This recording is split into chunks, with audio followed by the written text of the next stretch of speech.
Bienvenue à ce point de presse. Je me présente Sébastien Proulx, agent de communication de la MRC de Dautrey. J'agirai en tant que maître de cérémonie pour l'occasion.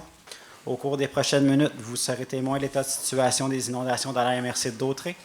J'aimerais souligner la présence de dignitaires, M. André Villeneuve, député provincial de Berthier, M. Pierre-Luc Belrose, attaché politique de Mme Lise Thériault, vice-première ministre, également ministre responsable de la région de la Naudière, et M. Gaétan Gravel, préfet de la MRC de Dautrey et maire de Ville-Saint-Gabriel.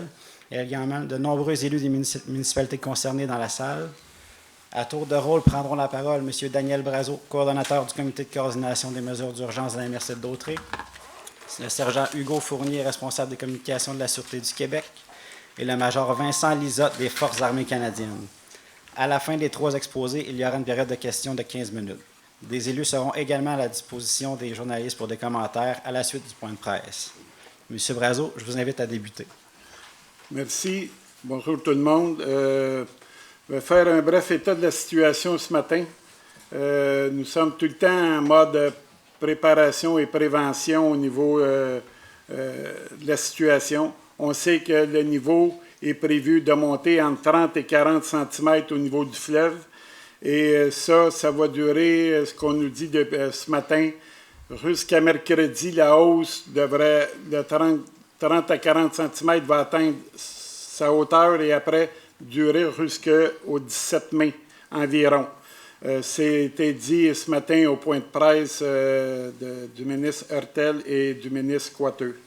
Je veux également souligner que je suis en communication 3 fois par jour avec la vice-premier ministre et ministre de la Naudière concernant la situation qu'on vit présentement dans la MRC de Dautrey.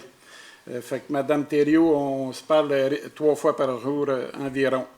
Naturellement, au niveau de l'inondation, la Moret et la Valtrie, c'est un peu moindre, la hausse est moindre, mais par contre, les autorités locales font le suivi quotidien. Tous les employés des municipalités dans l'ensemble de la MRC sont naturellement des municipalités impliquées, sont à l'œuvre et font une surveillance continuelle, dont la Moret et la Valtrie. Concernant Berthierville, Saint-Ignace-de-Loyola, la visitation de l'aide du pas, Sainte-Geneviève de Berthier et Saint-Barthélemy, on a beaucoup de personnel de déployer là-dessus, travaux publics, pompiers, l'armée, Sûreté du Québec. On a également la santé, que depuis hier, on a demandé aux CIS d'assister les personnes qui sont dans leur résidence inondée à Saint-Barthélemy. Et hier après-midi et ce matin, ce monde-là travaille à rencontrer les personnes là-bas. Fait que ça va relativement bien dans les circonstances, ça va bien. Je vais également vous dire qu'on a beaucoup de compassion pour les citoyens qui vivent cette situation qui n'est pas facile, et on a beaucoup de compassion pour eux. Les pompiers font de la prévention. On a tout près de 1200 portes de visiter. Le service d'incendie a visité près de 1200 portes.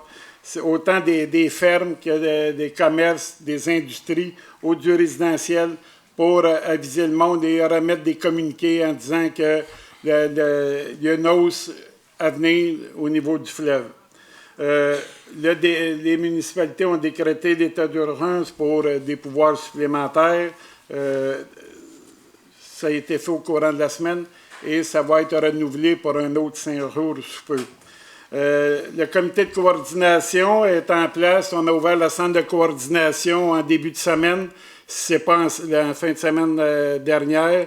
Il se trouve au 550 rue Montcalm à Berthierville, au bureau de l'administratif de la MRC et au centre de coordination.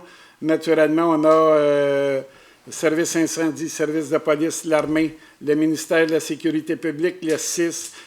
Tous les organismes impliqués sont au centre de coordination. On a également une rencontre pratiquement toutes les fins d'après-midi avec les directeurs généraux des municipalités qui sont mes coordonnateurs adjoints. Fait qu'on a une rencontre en fin d'après-midi à tous les jours ou au besoin. Fait que le centre de coordination est en place et fonctionne à plein présentement. Les gens sur le terrain, voirie, pompiers, administration, des municipalités aussi sont très, très impliqués là-dedans. La Sûreté, l'Armée, le ministère sont très, très impliqués à ce niveau-là. On a également un soutien important des élus. Les élus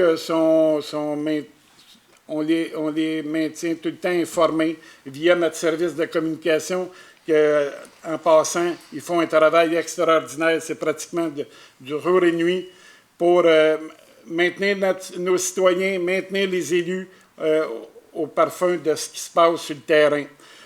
On veut également souligner le travail des bénévoles parce qu'il y a des bénévoles qui viennent nous donner un coup de main et c'est important de souligner cet apport-là qui est important. Fait qu'on a des bénévoles qui viennent donner un coup de main. Fait qu'on veut souligner le travail qui est important. Aussi l'entraide entre les villes et les municipalités. Ça travaille très bien ensemble.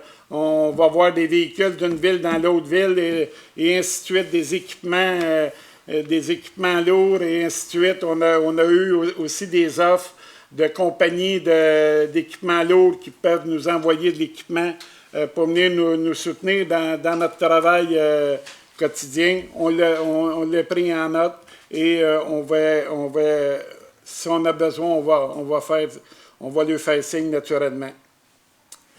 J'aimerais aussi souligner que le centre de coordination est ouvert 24 heures sur 24.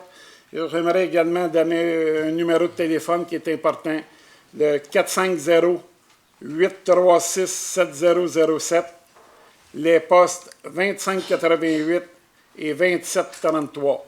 Je vais répéter, le téléphone au centre de coordination est le 450-836-7007, les postes 2588 et 2733. Ça répond 24 heures sur 24 au centre de coordination. Fait que les citoyens, et aussi on veut dire aux citoyens, dans l'insécurité, appelez-nous. Si l'eau monte dans le sous-sol, on va envoyer des pompiers vérifier pour s'assurer que l'électricité, qu'il n'y a pas de problème, et ainsi de suite. Ça fait que c'est un peu le volet que je voulais vous renseigner ce matin au niveau du centre de coordination. Je vais maintenant laisser la parole à Sébastien. Oui, merci, M. Brazeau. J'inviterai maintenant M. Hugo Fournier, sergent Hugo Fournier, responsable des communications de la Sûreté du Québec, à prendre la parole. Bien, merci, M. Brazeau. Bonjour. Du côté de la Sûreté du Québec, notre mandat premier, évidemment, c'est d'assurer la sécurité des gens et des biens.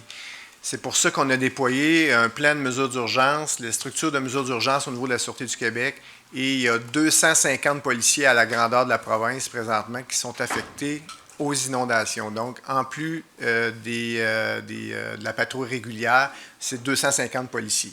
Tout comme ici à la MRC d'Autrey, là, il y a également des effectifs supplémentaires qui patrouillent les zones sinistrées. En fait, qu'est-ce que font les policiers? Ils vont rencontrer les gens, vont s'assurer de leur santé, leur sécurité. Il faut savoir que les gens sont contents de nous voir parce qu'ils disent, bon, bien, vous faites de la prévention, on vous voit, ça peut, justement, là, une des raisons pour lesquelles on est là, c'est pour prévenir le vol. Et également, on va avoir des embarcations aussi au niveau du fleuve Saint-Laurent qui va patrouiller le secteur ici. Et au besoin, là, on va mettre tous les effectifs nécessaires s'il y a un sauvetage, évidemment, là, dans le secteur, entre autres avec la collaboration de nos hélicoptères. Donc, ici, il faut savoir qu'au niveau de la Sûreté du Québec, il n'y a aucune évacuation présentement forcée qui a eu lieu. Okay? Au niveau de la Sûreté du Québec, donc, c'est évidemment quelque chose qui est utilisé en dernier recours, mais pour l'instant, depuis le début, il n'y a aucune évacuation forcée qui a eu lieu. Puis en lien avec ça également, possiblement à cause de nos patrouilles, il faut savoir qu'il n'y a aucune arrestation en lien avec des vols, okay? Donc dans des zones inondées. Donc c'est pour ça que nos policiers continuent la patrouille, s'assurent d'être présents et vont intervenir évidemment s'il y a des personnes suspectes dans le secteur. Évidemment qu'on va participer également à la réintégration des gens lorsque le besoin va être là.